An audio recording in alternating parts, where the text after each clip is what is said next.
Most followers of Muhammad have been indoctrinated to believe that the Quran that they have today is the same as the one that was revealed to Muhammad 1400 years ago.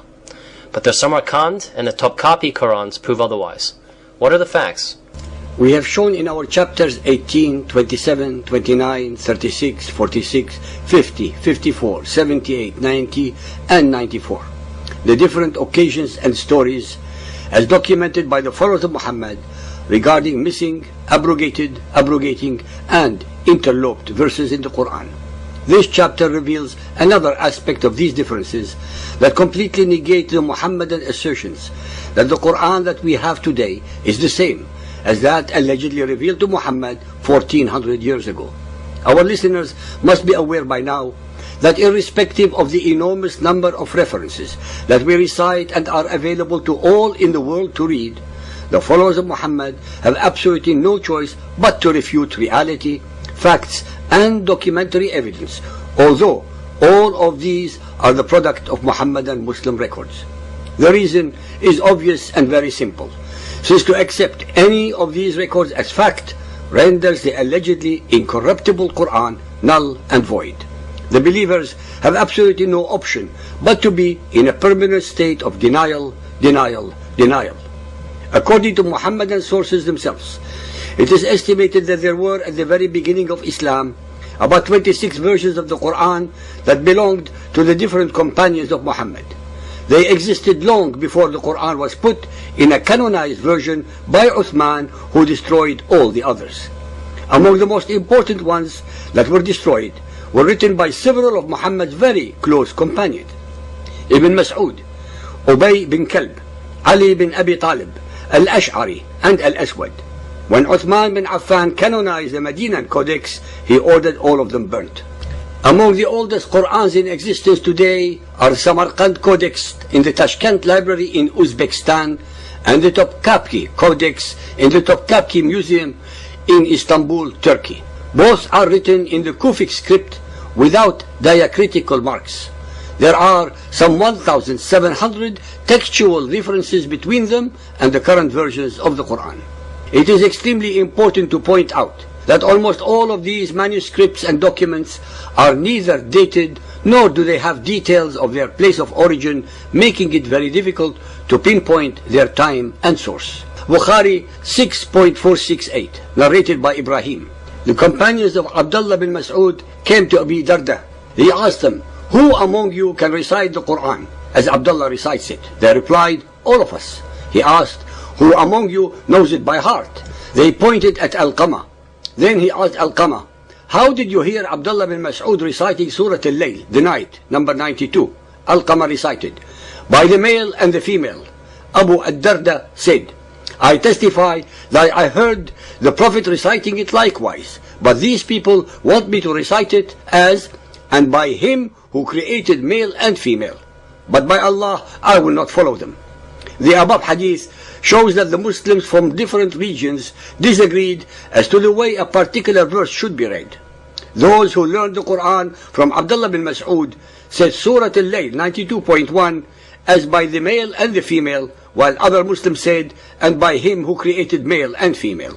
Thus the early Muslims had not all memorized the Quran the same way. We see this problem again in the following hadith. Bukhari 6.527, narrated by Ibn Abbas.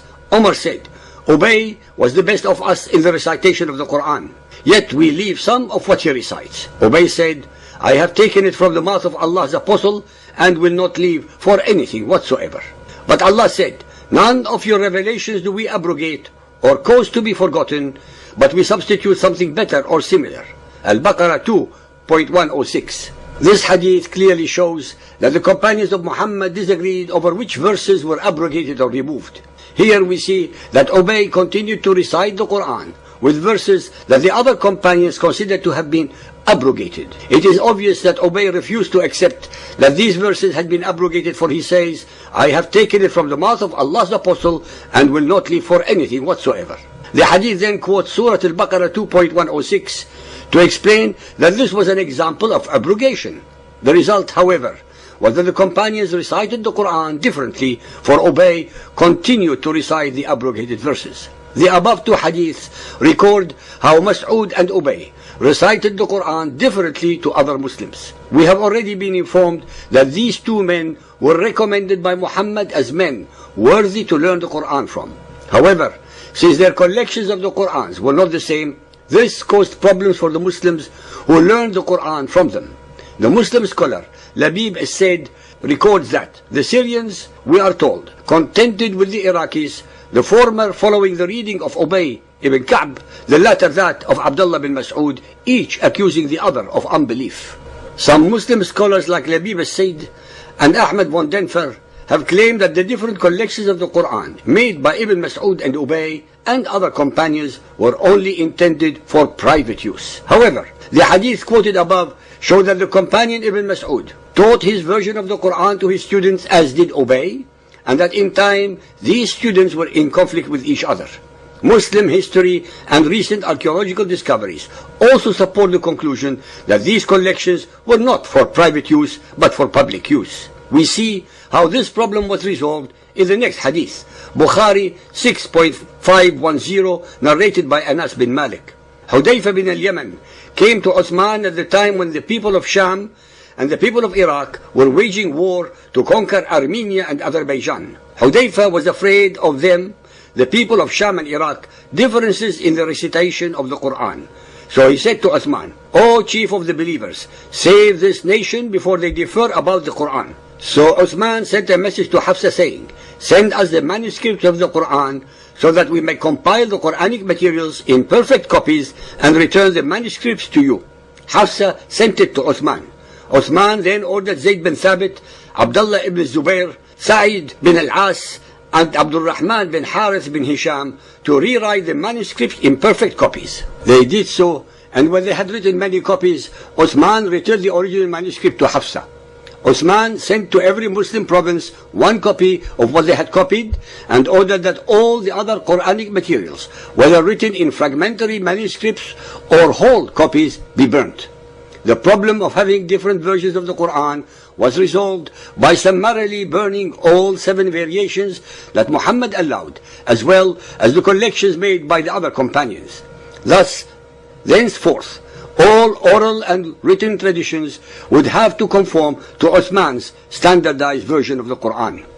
Our listeners should note that the Bible has never had a wholesale burning to standardize its texts in the way that the Quran has.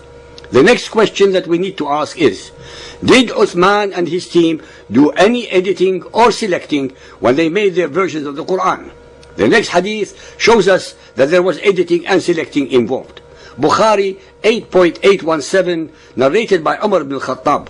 Allah sent Muhammad with the truth and revealed the holy book to him, and among what Allah revealed was the verse of the rajm, the stoning of married persons, male or female, who commit illegal sexual intercourse. And we did recite this verse and understood and memorized it. I'm afraid that after a long time has passed, somebody will say, "By Allah, we do not find the verse of the rajm in Allah's book," and thus they will go astray by leaving an obligation which Allah has revealed. It is obvious that Umar was convinced that stoning an adulterer was part of the Quran and should not be removed. The modern Quran, however, does not contain these verses. So where have they gone? These verses must have been removed by those who were in charge of the text of the Quran. What is clear is that Umar remembered these verses and did not think that they should have been edited, while others obviously did, and so today they are not in the modern Quran. In summation, Muhammad never finalized how the Quran was to be recited and allowed variations. There were real variations in the way the Quran was being memorized and recited after Muhammad's death, which caused serious problems. Uthman and a team of others did a major amount of editing to produce a standard text of the Quran. Then Uthman ordered all other Qur'ans to be burnt and his version to be made the only standard version of the Muslim world. Oral and written tradition now had to conform to Uthman's standard version. Some of the companions, like Ibn Mas'ud and Ali bin Abi Talib, were not happy with Uthman's actions and suffered for it. In conclusion, at the beginning of this article we considered the following claims: that the text of the Quran is entirely reliable, that it has been as it is, unaltered, unedited, not tampered with in any way since the time of its revelation, that the Quran was memorized by Muhammad and then dictated to his companions, and written down by scribes who cross-checked it during his lifetime. Not one word of its 114 chapters have ever been changed over the centuries. So-called believers and unbelievers, having now recited many of the hadiths and other sources, it is obvious that these Muslim claims are an exaggeration and have no support at all from the authoritative hadiths.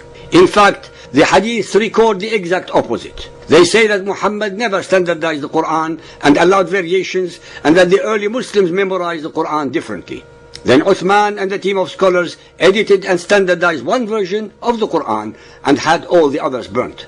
I have no doubt that the collection of the Quran that Uthman made is one good record of what Muhammad recited. However, it was not the only good collection that was made, and it was not a collection made by Muhammad.